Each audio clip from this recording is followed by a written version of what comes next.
We developed a couple of, let's say, mechanisms which I think should be a guideline, should be a leading star for all the capacity development initiatives in this country. And I'm going to say that right now. It's a needs-driven mechanism. It's very important not to fly into the policy fantasy and rhetoric, but to be very pragmatic, to be very practical, to be there where the need is, not where the donors wants to be.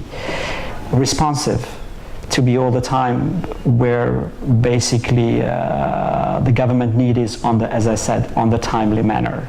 To be there where someone needs the capacity development, not all the time where international development organizations see the need. To be participative and consultative.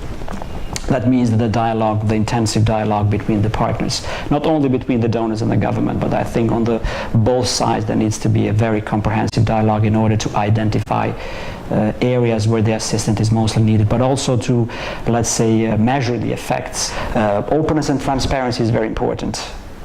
Like, people need to know where the international assistance is spent, how it's spent, and what are the results. And I think that it's very important both to the donors, but also to the national institutions. And of course, accountability is always one of the main elements in the capacity development, because basically we need to be very clear who is doing what, in what capacity, and who is responsible for what, and let's say that the management structure and the accountability structure altogether needs to be clear.